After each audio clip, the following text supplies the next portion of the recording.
students, and welcome back. We're doing a quick summary here of allusions in Frankenstein.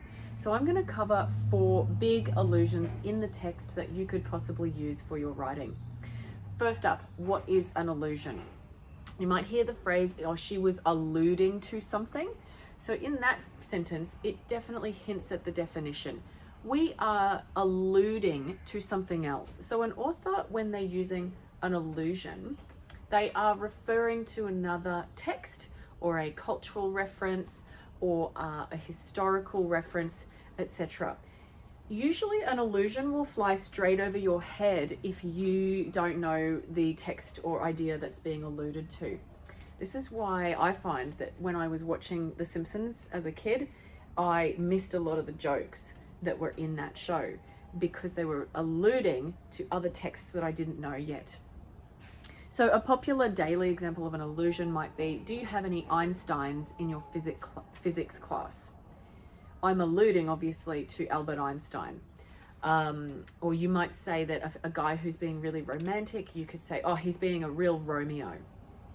Obviously the text I'm alluding to there is Romeo and Juliet. If you didn't know the play, you wouldn't know what the hell I'm talking about.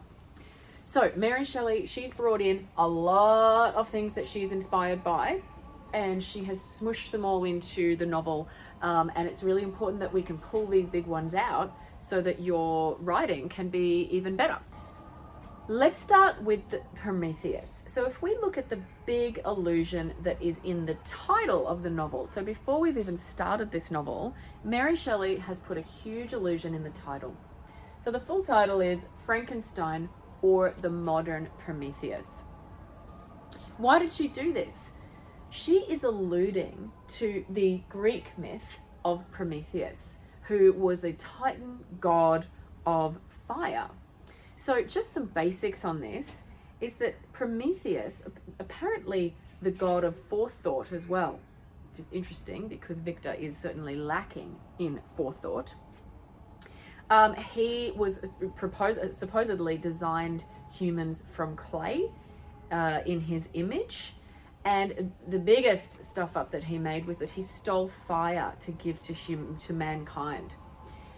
He thought this was a good idea. He thought they deserved fire, but it went against the wishes of the god. So Zeus sentences him to endless torment and punishment, and he gets tied up to a rock to have an eagle, which I think is the symbol of Zeus, to come and consume his liver every single day. So his liver is going to regrow overnight to be eaten again the next day. He is tied there perpetually to suffer for the mistake of giving humans fire. Obviously a lot of good came from us getting fire. We can suddenly eat cooked meat. We can stay warm. But of course the downside of that is that suddenly now we can use that fire to create weapons, warfare, etc. So there's pros and cons. But certainly Prometheus sends a message and certainly has an allegorical meaning for us of, you know, sometimes these, when we manipulate the natural order, destruction can occur. So just this, in the same way, Victor defies the laws of nature and of course similarly suffers from endless torment for that lack of forethought. So it has dire consequences for both Prometheus and Victor himself. Our second allusion here is Paradise Lost by John Milton. And obviously this is an important poem for Mary Shelley because she's got it on the front cover, an epigraph, which is like a little quote that an author will sometimes put at the start of a work. And also the creature later in the novel refers to this text quite a lot. So let's just quickly recap what this text is. It's an epic poem. Epic obviously meaning huge. Yes, it's 10,000 lines of verse. It tells the story of the fall of, the biblical story of the fall of mankind. So Adam and Eve, the original story of them being tempted by Satan and then banished from the Garden of Eden altogether. So we have biblical imagery in this poem by Milton of Satan, the apple, the serpent, temptation, betrayal, mistakes, etc. And the quote that Mary Shelley has as the epigraph is, "Did I request thee, Maker, from my clay to mould me man? Did I solicit thee from darkness to promote me?" This is on the front of the very first copy of the text. And it really sets the tone here of somebody in a state of anguish saying, I didn't request to be born. I didn't request for this experience to be happening. You decided to mold me from clay. And therefore, implied here is a sense of duty. What are you going to do for me? I didn't ask to be here. Therefore, I'm expecting that you will treat me well. Note also that in chapter 10, when Victor and the creature first meet, the creature says, "Remember that I am thy creature. I ought to be thy Adam, but I am rather a fallen angel." So this hints at the creature's anguish. He is saying to Victor, I ought to be your Adam, meaning that you are essentially the God that created me. Therefore, surely you should show me love. But he says, instead, you're actually treating me like I am a fallen angel. And this is, of course, an allusion, a fallen angel, to Satan in this poem. Not only this, an example in the novel of an allusion to this text is quite an explicit allusion. So the creature, while he's watching the DeLacy family and learning English, he comes across a bunch of books. And great coincidence, one of the books he finds is Milton's Paradise Lost. And as the creature reads this text, he starts to identify with Adam.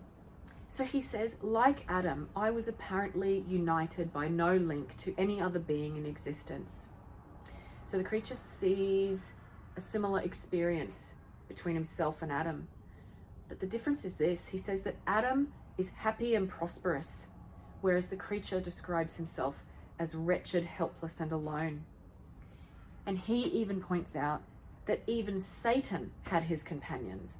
He had other fallen angels and devils that would work with him.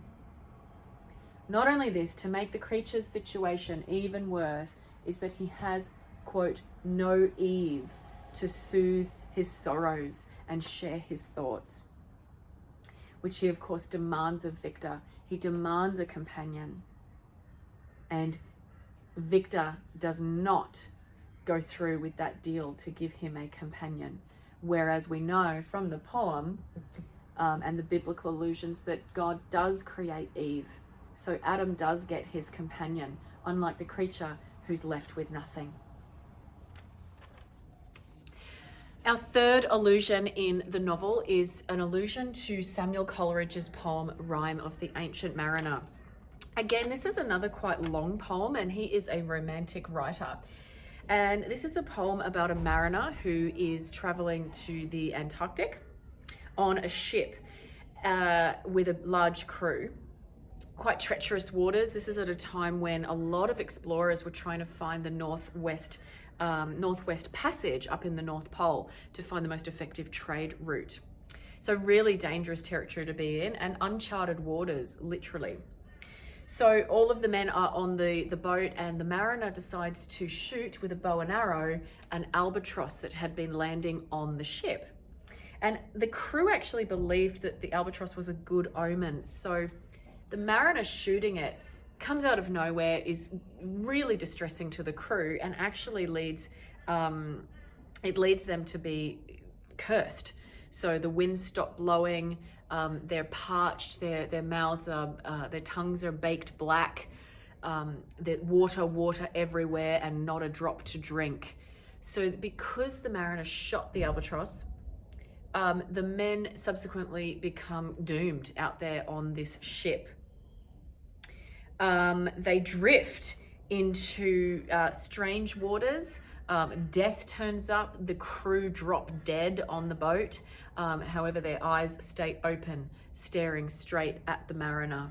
So he has to feel this sense of guilt before they die, I should say, they make him wear the albatross around his neck. So the guilt of his actions is quite literally weighing him down. So this is why the symbol of an albatross has come to be known as really a metaphor for guilt. And only when the mariner begins to see the slimy sea creatures that he previously saw dismissed as just slimy creatures, he suddenly starts to see them over time as more beautiful, and he blesses them. And it's only when he blesses them that the albatross falls from his neck into the ocean. So his guilt is cured. So he has to pay penance for his stuff up. And the penance is to wander the earth, telling people about his tale. In this case, the mariner tells this story at the beginning of the poem to a wedding guest. But he knows the kind of man who needs to hear this story. He says in that final stanza, I think, I know the man who needs to hear this story. Perhaps it's the kind of man who is likely to make foolish mistakes, perhaps act irrationally or impulsively without thinking things through. You can see it kind of links back even to the Prometheus title. So where do we see this poem alluded to in the novel? Well, firstly, we have in Robert Walton's second letter to his sister, he says, obviously he's also on a pretty treacherous trip with a crew, and he is actually heading to the North Pole. And he writes to his sister, I am going to unexplored regions, to the land of mist and snow. He says, but I shall kill no albatross. Therefore, do not be alarmed for my safety, or if I should come back to you as worn and woeful as the ancient mariner. So the land of mist and snow is a direct line from this poem, and Robert Walton even says, don't worry, I won't come back like the ancient mariner. So essentially he's saying, don't worry about me. I'm not going to shoot an albatross, meaning I'm not going to do anything irrational and stupid and that would endanger other people. Excellent. Mary Shelley also has a fantastic allusion to this poem in chapter 5, after Victor has run from his creature. So the creature wakes up, Victor freaks out and runs. And what I love about this allusion is it's actually a full stanza from this poem. Mary Shelley obviously likes it so much, she says, cool, boom, I'm going to put this whole stanza in. So Victor runs and he says, my heart palpitated in sickness and fear, and I hurried on with irregular steps, not daring to look behind me. So Victor has taken off. What's the plan? We don't know. It's just to run from the ugly creature. He's running away. And he says, like one who on a lonely road doth walk in fear and dread, and having once turned around, walks on, and turns no more his head, because he knows a frightful fiend doth close behind him tread. She quotes it directly, Coleridge's Ancient Mariner. So this gives us an indication of the kinds of texts that were influencing Mary Shelley. And certainly I feel that beautiful stanza gives that feeling of terror to the readers. Our last allusion today is to Dante, and he is an Italian poet. And he wrote a poem called Divine Comedy. So this is an allegorical story of the soul's journey through hell, purgatory, and heaven. So it starts in hell. I believe the poem is called the Inferno. And this details, Dante vividly details what he perceives as 9 different levels of hell. There's been some beautiful paintings done of artists' interpretations of what Dante's hell actually looks like. So there's 9 levels. You can check this out on your own just with a Google search, but the levels include greed, lust, anger, violence, fraud, and the 9th circle of hell. Obviously the worst, most horrendous part of hell is apparently betrayal or treachery. So there would have been a lot of paintings at the time when Mary Shelley was alive of artist interpretation of Divine Comedy. and they're pretty frightening to look at. The poetry is very vivid. So when we have Victor Frankenstein directly alluding to this in chapter 5, it certainly paints a picture in the reader's mind of just how terrifying the creature would be. So it's interesting, while Victor's making the creature, he thinks it's gorgeous, beautiful. He marvels at this creature. But the second that it becomes animated, he freaks out. And Mary Shelley paints a beautiful, very detailed picture in people's minds. Victor says, I had gazed on him while unfinished. He says he was ugly then. He acknowledges he was ugly then. But when those muscles and joints were rendered capable of motion, it became a thing such as even Dante could not have conceived. So it must be so hellish, Victor is saying, that even Dante couldn't conceive of this terror and disgust. So certainly readers at the time would have been blown away with this illusion. And for us as modern readers, it allows us to link Shelley's interests and influences, and paints a picture for us too, even 200 years on.